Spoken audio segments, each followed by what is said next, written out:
Hello everyone, SSC exam 2026 के GK GS के इस वीडियो में आपका स्वागत है।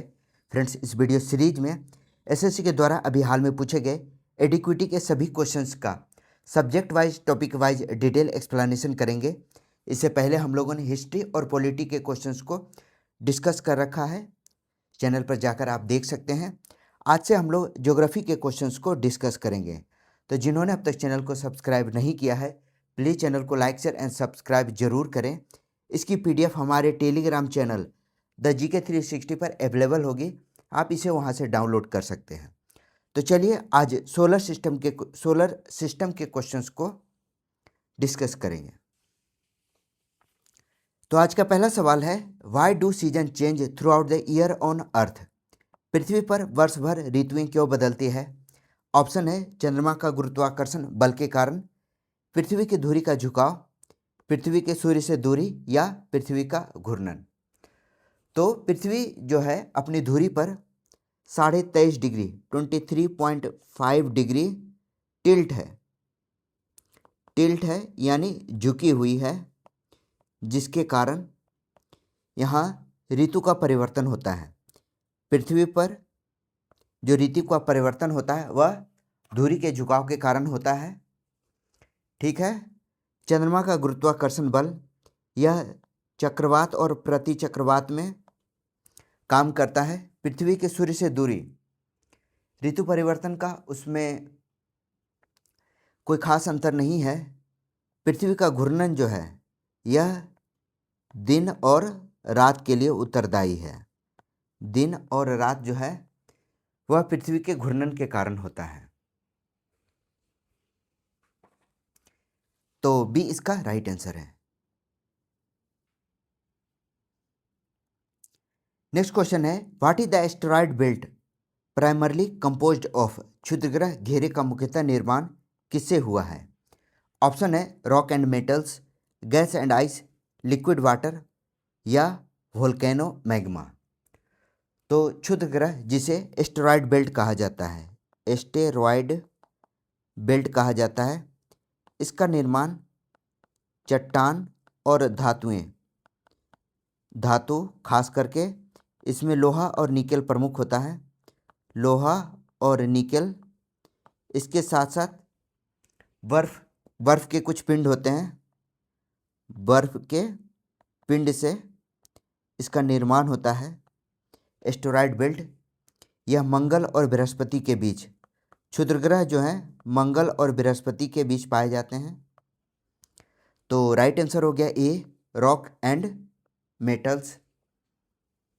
सबसे बड़ा क्षुद्रग्रह जो है, सबसे बड़ा क्षुद्रग्रह जिसका नाम है सेरेस, जिसे ड्वार्फ प्लैनेट के नाम से जाना जाता है। ड्वार्फ प्लैनेट के नाम से जाना जाता है, हिंदी में बौना ग्रह। तो राइट आंसर हो गया ए। अगला सवाल, if a person view the earth from above the north pole he will observe that the earth rotates in. यदि कोई व्यक्ति उत्तरी ध्रुव के ऊपर से पृथ्वी को देखे तो वह देखेगा कि पृथ्वी किस दिशा में घूम रही है। तो उत्तरी ध्रुव से देखने पर पृथ्वी जो है वह एंटी क्लॉकवाइज घूमती दिखेगी। ठीक है। पृथ्वी जो है पश्चिम से पूर्व की ओर घूमती है, घूर्णन करती है। यह पृथ्वी के सतह पर है,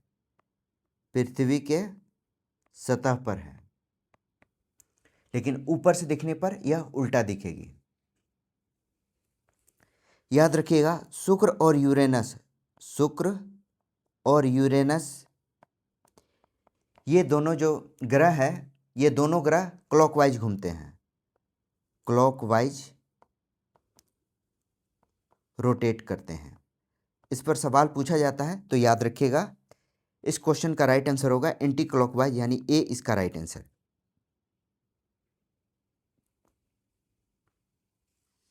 how does the faint young sun paradox challenge our understanding of early earth climate? Faint young sun विरोधाभास प्रारंभिक पृथ्वी के जलवायु की हमारी समझ को कैसे चुनौती देता है? पहला है, यह दर्शाता है कि प्रारंभिक पृथ्वी पर तरल जल नहीं था। सेकंड है, यह सिद्ध करता है कि चंद्रमा पर कभी भी वायुमंडल था। यह बताता है कि प्रारंभिक सौर ऊर्जा वैश्विक जमाव को रोकने के लिए अपर्याप्त थी। तो इसका राइट आंसर है सी।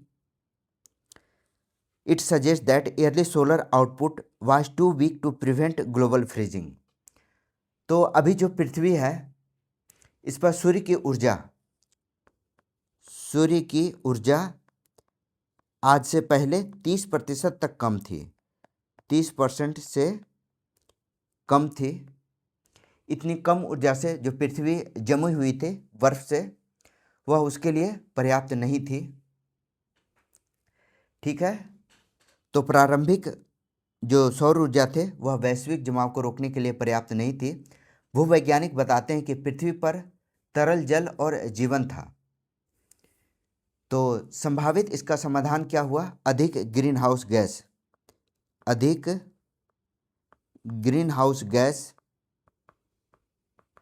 CO2 CH4, यह जो था पृथ्वी को गर्म रखा। तो इसका राइट आंसर हो गया C. Which planet has the longest day in the solar system? सौर मंडल में किस ग्रह का दिन सबसे लंबा होता है? तो सबसे लंबा दिन 243 पृथ्वी दिन के बराबर होता था।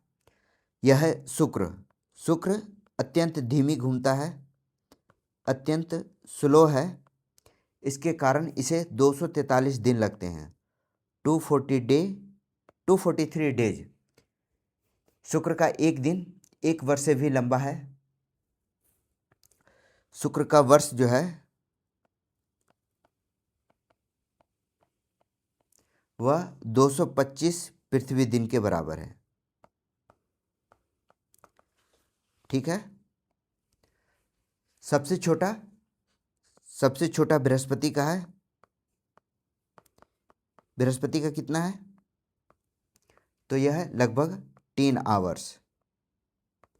ठीक है, तो राइट आंसर होगा a Shukra. Which planet is known as the brightest planet और द मॉर्निंग या इवनिंग स्टार? किस ग्रह को सबसे चमकीला ग्रह या प्रातः या सायं तारा कहा जाता है? सबसे चमकीला ग्रह शुक्र है। वेनस को सबसे चमकीला ग्रह कहा जाता है। इसे सुबह का तारा या सांझ का तारा भी कहा जाता है। यह सूर्यास्त और सूर्योदय दोनों के समय आकाश में चमकीला दिखता है। ठीक है, इसके पीछे कारण क्या है? इतना चमकीला होने का कारण, जो शुक्र का वायुमंडल है उसमें CO2 की मात्रा है और सूर्य का प्रकाश इस पर सबसे अधिक परावर्तित करता है। सूर्य का प्रकाश इसे परावर्तित करता है। ठीक है, तो राइट आंसर हो गया C Venus. Evaluate these statements regarding atmospheric layers. वायुमंडलीय परतों के संबंध में निम्नलिखित कथन का मूल्यांकन करें। पहला है, most weather phenomena occur in the stratosphere. अधिकांश मौसम संबंधी घटनाएं समताप मंडल में होती है। सेकेंड है, the ozone layer is primarily found in the troposphere. Ozone परत मुख्यतः क्षोभ मंडल में पाई जाती है। तो पहला कथन जो है उसमें कहा गया अधिकांश मौसम संबंधी घटनाएं। तो मौसम संबंधी सभी घटनाएं क्षोभ मंडल में घटित होती है। इंग्लिश में इसे ट्रोपोस्फेयर कहा जाता है। तो ट्रोपोस्फेयर में मौसम से संबंधित घटनाएं घटित होती है। सेकंड में कहा गया है कि ओजोन परत, जो ओजोन लेयर है, यह स्ट्रेटोस्फेयर समताप मंडल में पाई जाती है। क्षोभ मंडल गलत है, समताप मंडल में पाई जाती है। इंग्लिश में इसे स्ट्रेटोस्फेयर कहा जाता है। स्ट्रेटोस्फेयर कहा जाता है। तो दोनों कथन गलत है, पहला भी और दूसरा भी, यानी सी इसका राइट आंसर है, बोथ 1 और 2। अब कई बार आपने देखा होगा वायुमंडल की परत है उसको सीक्वेंस में सजाने के लिए कहा जाता है।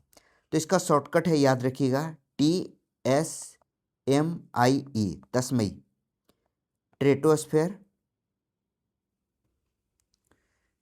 ट्रोपोस्फेयर, ट्रोपोस्फेयर, स्ट्रेटोस्फेयर,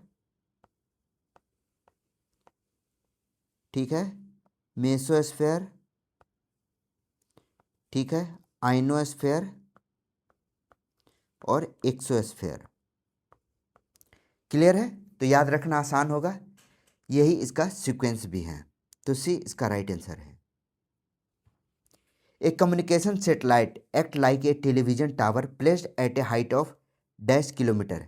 एक संचार उपग्रह डैश किलोमीटर की ऊंचाई पर रखे गए किसी टावर की तरह कार्य करता है। जो संचार उपग्रह है इसकी ऊंचाई जो है वह 36,000 किलोमीटर की होती है।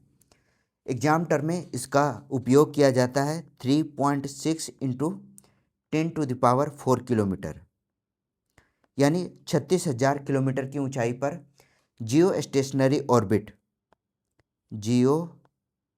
स्टेशनरी ऑर्बिट कहा जाता है।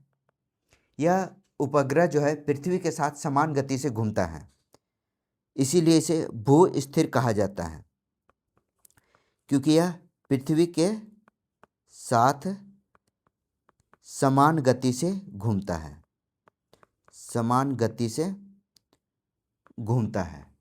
ठीक है, जितने भी टीवी और कम्युनिकेशन सेटेलाइट्स हैं, टीवी और कम्युनिकेशन सेटेलाइट्स जो हैं वह 36,000 किलोमीटर की ऊंचाई पर होते हैं। जैसे इनसेट हो गए या जीसेट हो गए, यह सभी सेटेलाइट्स 36,000 किलोमीटर की ऊंचाई पर होते हैं। तो डी इसका राइट आंसर है। अगला सवाल, the Aditya L1 mission of ISRO was launched in which of the following year. ISRO का आदित्य L1 यह मिशन जो है निम्नलिखित में से किस वर्ष लॉन्च किया गया था। तो यह 2023 में लॉन्च किया गया, काफ़ी इम्पोर्टेंट है। सोलर मिशन है, आदित्य L1 मिशन जो है यह एक सोलर मिशन है। सूर्य का अध्ययन करने वाला, सूर्य का स्टडी करने वाला यह सोलर मिशन है। ठीक है, सोलर मिशन है।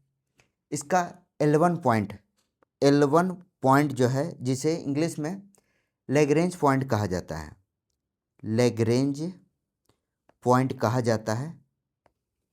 यह पृथ्वी से 15 लाख किलोमीटर की दूरी पर है, पृथ्वी से 15 लाख किलोमीटर की दूरी पर है, जहाँ से सूर्य का जो है मतलब सूर्य को अच्छे तरीके से देखा जा सकता है, एग्जामिन किया जा सकता है। और इस सोलर मिशन का जो पर्पस है, सोलर मिशन का पर्पस है सोलर के कोरोना का, उसके सोलर विंड का और सोलर विंड का अध्ययन करना है। तो राइट आंसर हो गया डी 2023। अगला सवाल, the Chandrayaan 2 mission consisted of an orbiter, a lander name dash and a rover name. Chandrayaan 2 mission में एक ऑर्बिटर, एक लैंडर जिसका नाम और एक रोवर जिसका नाम ये था। अच्छा, तो लैंडर जो कि जिसका नाम विक्रम था, लैंडर का नाम विक्रम था और रोवर का नाम प्रज्ञान था। तो विक्रम और प्रज्ञान भी इसका राइट आंसर है। याद रखिएगा, लैंडर का नाम विक्रम था और रोवर का नाम प्रज्ञान था। प्रज्ञान जो है वह संस्कृत के शब्द ज्ञान से लिया गया है। संस्कृत शब्द ज्ञान का बृहत रूप है प्रज्ञान। विक्रम जो है विक्रम साराभाई के नाम से लिया गया है। भारत के अंतरिक्ष कार्यक्रम के जनक के रूप में जाने जाते हैं। ठीक है। अगला सवाल है, according to NASA research which planet rings are disappearing at a worst case scenario rate. NASA के शोध के अनुसार किस ग्रह के छल्ले सबसे तेज गति से समाप्त हो रहे हैं। CHSL का सवाल है। आपको पता होगा, आप जब देखेंगे तो शनि ग्रह जो है उसमें बर्फीले छल्ले पाए जाते हैं, रिंग पाया जाता है, रिंग पाया जाता है शनि सैटर्न में। यह रिंग जो है वह रिंग रेन प्रक्रिया से गायब हो रहे हैं। इसे रिंग रेन प्रक्रिया कहा जाता है, रिंग रेन, जिसके कारण ये छल्ले जो हैं धीरे धीरे गायब हो रहे हैं। इसे पूरी तरह गायब होने में 10 करोड़ वर्ष लगेगा। ठीक है। शनि की जो गुरुत्वाकर्षण शक्ति है वह छल्लों से बर्फ के कण को खींचती है, यानी छल्ले जो होते हैं वह बर्फ के कण से बने होते हैं। तो ए इसका राइट आंसर है। अगला सवाल, what is the distance in minutes between the sun and earth in terms of light year. प्रकाश के संदर्भ में सूर्य और पृथ्वी के बीच की दूरी मिनटों में कितनी है। कई बार आपने पढ़ा होगा 8 मिनट 20 सेकेंड। सवाल में कई बार 8 मिनट 20 सेकेंड लिखा हुआ होता है और एग्जैक्ट बोलें तो 8.311। बी इसका राइट आंसर है। सूर्य और पृथ्वी के बीच की दूरी, सूर्य और पृथ्वी के बीच की दूरी 150 मिलियन किलोमीटर है। ठीक है, जिसे एक एस्ट्रोनॉमिकल यूनिट के नाम से जाना जाता है। एस्ट्रोनॉमिकल यूनिट के नाम से जाना जाता है। प्रकाश की जो गति होती है वह 3 गुना 10⁸ मीटर पर सेकेंड होती है, यानी 3 लाख किलोमीटर प्रति second, 3 lakh kilometre per second. Clear है। बी इसका राइट आंसर है। The light of the sun takes about dash minute to reach the earth. सूर्य का प्रकाश पृथ्वी तक पहुंचने में अभी बताया 8 मिनट 20 सेकेंड। ठीक है, तो सी इसका राइट आंसर है। एग्जैक्ट 8 मिनट 20 सेकेंड या 8.31, दोनों में से जो हो सी इसका राइट आंसर है। The below given image of the which of the following planet of our solar system. नीचे दी गई छवि हमारे सौरमंडल के किस ग्रह की है। तो यह सैटर्न है, जिसमें यह जो छल्ले हैं, यह छल्ले वह बर्फ के छल्ले होते हैं। तो ए इसका राइट आंसर है।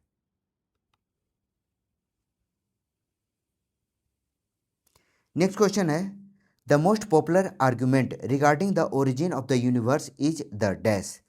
ब्रह्मांड के उत्पत्ति के संबंध में सबसे लोकप्रिय सिद्धांत। तो काफ़ी प्रचलित हुआ है, जितने भी सिद्धांत हुए हैं ब्रह्मांड के उत्पत्ति में, उसमें सबसे श्रेष्ठ बिग बैंग सिद्धांत को माना गया है। बिग बैंग थ्योरी, जो कि 1.38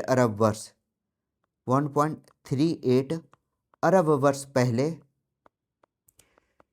बताया गया है कि एक विशाल विस्फोट हुआ था। इसी विस्फोट से ब्रह्मांड की उत्पत्ति हुई थी। विस्फोट से ब्रह्मांड की उत्पत्ति हुई। ठीक है, इसे 1927 में जो यह थ्योरी है बिग बैंग थ्योरी, वह जॉर्ज लेमेंतर के द्वारा प्रस्तावित किया गया। जॉर्ज लेमेंतर। ठीक है, तो बिग बैंग थ्योरी काफ़ी प्रचलित है। ए इसका राइट आंसर है।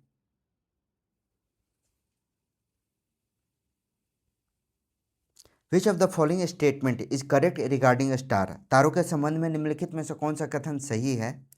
पहला कथन है, it is made of gases. तारे जो हैं वह गैस से बने होते हैं। इसमें मुख्य रूप से हाइड्रोजन और हीलियम पाए जाते हैं। तो पहला कथन सही है। सेकंड है, they do not have their own heat and light.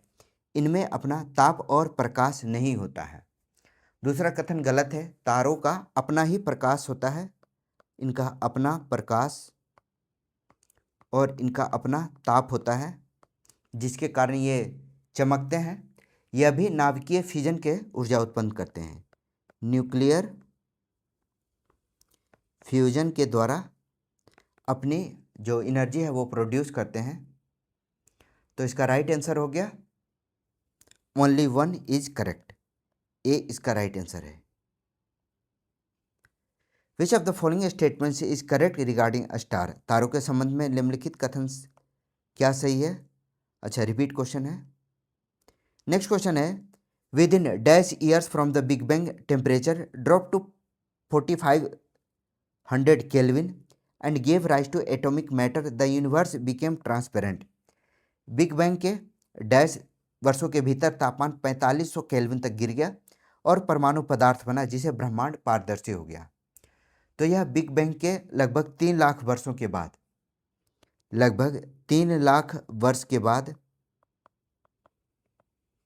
जो तापमान है वह 4500 केल्विन तक गिरा और परमाणु यानी एटम्स बने, परमाणु एटम्स बने। इसे रिकॉम्बिनेशन इरा कहा जाता है, रिकॉम्बिनेशन एरा। इसमें क्या हुआ, इलेक्ट्रॉन और प्रोटॉन ये दोनों मिलकर हाइड्रोजन परमाणु बनाए और ब्रह्मांड जो है यूनिवर्स ट्रांसपेरेंट हो गया, ब्रह्मांड पारदर्शी हुआ। तो इसका राइट आंसर हो गया ए 3 लाख वर्ष, 3 लाख वर्ष, ए इसका राइट आंसर है। What is the term for the movement of tectonic plates causing earthquake, भूकंप उत्पन्न करने वाली विवर्तनिक प्लेटों की गति को क्या कहा जाता है। जो भूकंप के प्लेट एक दूसरे को टकराते हैं, सवाल में ही कहा गया है कि विवर्तनिक प्लेट को क्या कहा जाता है, तो इसे प्लेट टेक्टोनिक कहा जाता है, प्लेट विवर्तनिकी कहा जाता है। जिसमें आपको पता होगा पृथ्वी की जो लेयर है, पृथ्वी के लेयर जिसे हम लोग लिथोस्फीयर कहते हैं, लिथोस्फीयर, इसमें क्या होता है, जो प्लेट्स हैं वह एक दूसरे से टकराते हैं, जिसके कारण भूकंप, इसी के कारण ज्वालामुखी उत्पन्न होती है, ज्वालामुखी निकलती है और इसी ज्वालामुखी के निर्माण से पर्वत का निर्माण होता है। ठीक है, तो यह काफ़ी महत्वपूर्ण है प्लेट टेक्टोनिक, जिससे कि विभिन्न प्रकार के पर्वतों का निर्माण हुआ है। भूकंप और ज्वालामुखी के लिए यह उत्तरदायी है, तो बी इसका राइट आंसर है। Which 2 tectonic plates are responsible for the formation of the Himalayas due to their collision, किन 2 विवर्तनिक प्लेट के टकराव से हिमालय का निर्माण हुआ। कई बार यह काफ़ी इंपॉर्टेंट सवाल है। इंडो ऑस्ट्रेलियन प्लेट और यूरेशियन प्लेट के टकराने से, इंडियन और यूरेशियन इन दोनों प्लेट के टकराने से क्या हुआ, कन्वर्जेंट हुआ, जिससे क्या हुआ, सीमा में टकराव हुआ और ये प्लेट टेक्टोनिक ऐसे टकराकर ये ऐसे ऊपर उठ गए, जिसके कारण हिमालय का निर्माण हुआ था। इस टकराव के पहले दोनों के बीच टेथिस सागर था। इससे पहले दोनों के बीच, इस पर भी सवाल पूछा गया है, टेथिस सागर था और टकराव ने इसे समाप्त कर दिया गया। भारतीय प्लेट प्रति वर्ष, यह भी पूछा गया है, भारतीय प्लेट अभी भी प्रति वर्ष 5 सेंटीमीटर उत्तर की ओर बढ़ रहे हैं, हिमालय की ऊंचाई भी बढ़ रही है। तो ए इसका राइट आंसर है। नेक्स्ट क्वेश्चन है, what is the primary reason for the asymmetrical distribution of continents and ocean across the earth surface, पृथ्वी की सतह पर महाद्वीपों और महासागरों के असमान वितरण का मुख्य कारण क्या है। पहला है sea floor spreading and plate tectonics, A इसका राइट आंसर है, समुद्री जल विस्तार और प्लेट विवर्तनिकी। तो सी फ्लोर स्प्रेडिंग इसमें ऐसा माना गया है कि प्लेटें अलग होती है, स्प्रेड होती है, प्लेट अलग होती है, अलग होने के बाद यह अलग अलग दिशाओं में जाती है, बाहर की ओर जाती है, बाहर की ओर जाती है, जिससे समुद्री जल का विस्तार होता है। ठीक है। एक है पेंजिया। पेंजिया क्या है? तो कहा जाता है कि करोड़ों वर्ष पहले सभी महाद्वीप एक सुपर कॉन्टिनेंट थे। सभी महाद्वीप सुपर कॉन्टिनेंट थे। इसी प्लेट के स्प्रेडिंग के कारण प्लेट टेक्टोनिक विधि से जब एक दूसरे से टकराए तो यह दूर की ओर स्प्रेड हुए। ठीक है। तो इसका राइट आंसर है सुपर कॉन्टिनेंट। इसका राइट आंसर है ए। याद रखिएगा, हैरी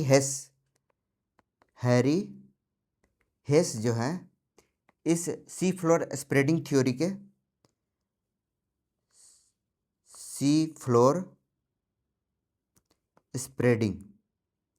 इस थ्योरी के प्रणेता थे। इन्होंने 1960 में यह थ्योरी दिया था। ठीक है। तो ए इसका राइट आंसर है। Match the geological feature with its primary plate boundary type. भूवैज्ञानिक विशेषता को उसके प्लेट सीमा प्रकार से मिलाइए। ऑलरेडी मैच्ड है 1, 2 एंड 3, अपसारी, अभिसारी और रूपांतरण। मिड ओशियन रिज ए डाइवर्जेंट, मरियाना ट्रेंच कन्वर्जेंट से बना है, सी एंडस फॉल्ट ट्रांसफॉर्मेशन से बना है। तो ऑलरेडी मैच है, ए इसका राइट आंसर है। अगला सवाल, कंसीडर द फॉलोइंग स्टेटमेंट्स। निम्नलिखित कथन पर विचार कीजिए। At present there are no active volcano in India. Bharat में वर्तमान में कोई भी सक्रिय ज्वालामुखी नहीं है। गलत है। भारत में कौन सा सक्रिय ज्वालामुखी है बताइए? अंडमान निकोबार में है। अंडमान निकोबार में क्या नाम है? तो इसका नाम है बैरन द्वीप, बैरन आइलैंड, जिसमें कि सक्रिय ज्वालामुखी है, अभी भी सक्रिय है। तो पहला कथन गलत है। सेकंड है, the main cause of volcano eruption is associated with plate tectonic, orogeny and sea floor spreading process. ज्वालामुखी विस्फोट का मुख्य कारण प्लेट विवर्तनिकी, पर्वत निर्माण और समुद्र तल विस्तार है। दूसरा कथन सही है। अभी अभी हम लोगों ने पढ़ा प्लेट टेक्टोनिक्स, सी फ्लोर स्प्रेडिंग, और एक है ओरोगेनी। ठीक है। तो ये तीनों सही है, यानी सेकंड पॉइंट सही है। बैरन आइलैंड जो कि अभी हाल में 1991 में यहाँ पर विस्फोट हुआ था, अंडमान से लगभग 135 किलोमीटर के आसपास दूरी पर है। तो इसका राइट आंसर होगा ओनली 2 इज करेक्ट, बी इसका राइट आंसर है। तो ये था ज्योग्राफी का यह पहला वीडियो। पहली बार इसमें इमेजेस मैंने इंक्लूड किया है ताकि ज़्यादा इंटरेस्टिंग बने। वीडियो कैसा लगा कमेंट में ज़रूर बताइए। लाइक शेयर एंड सब्सक्राइब जरूर कीजिए। मेरा नाम है Rahul Sinha. Thank you for watching.